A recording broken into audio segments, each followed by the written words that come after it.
नमस्कार मित्रांनो, स्वागत आहे तुमचं नादभक्ती या चॅनलमध्ये. आज आपण बोलणार आहोत देव आपली परीक्षा का घेतो या विषयावर. कधी-कधी आपण देवाला असा प्रश्न विचारतो, देवा तू माझ्यासोबत आहेस तरी पण माझं आयुष्य एवढं कठीण का आहे? आणि आपण थोडा वेळ थांबतो. आपल्याला वाटतं देव आपल्याकडे बघतोय, पण काही बोलत नाही. तो शांत असतो, पण त्या शांततेतच लपलेलं असतं एक उत्तर, एक गूढ रहस्य.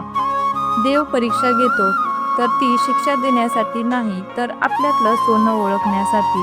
जसं सोनं आगीतून गेल्यावर आणखी झळाळतं, तसंच भक्त संकटातून गेल्यावर आणखी पवित्र होतो. कारण संकट म्हणजे देवाच्या प्रेमाचं दुसरं रूप असतं. तो म्हणतो, माझ्या लेकरा, मी तुला तोडत नाही, मी तुला तयार करत आहे.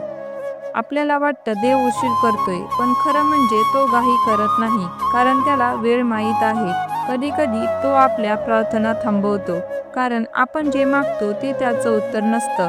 त्याच्याकडे आपल्यासाठी त्याहून सुंदर काहीतरी असतं.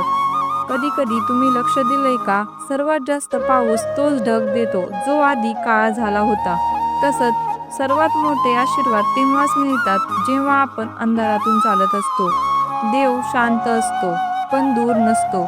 तो तुमच्या प्रत्येक अश्रूमध्ये असतो, फक्त तुम्ही पाहत नाहीत. कधी-कधी संकट आपल्याला खाली पाडतात, पण तीच संकट आपल्याला पुन्हा देवाजवळ नेतात.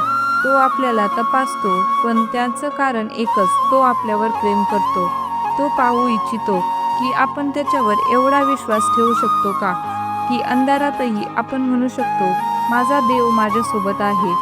म्हणून पुढच्या वेळी आयुष्यात संकट आलं तर देवाला विचारू नका का? कारण फक्त डोळे मिटा आणि म्हणा, देवा मला तुझ्यावर विश्वास आहे. मला माहीत आहे की तू मला काहीतरी सुंदर घडवण्यासाठी तयार करत आहेस. कारण परीक्षा म्हणजे शिक्षा नाही, ती म्हणजे देवाचं प्रेम, जे आपल्याला स्वतःच्या रूपात झळकायला शिकवतं.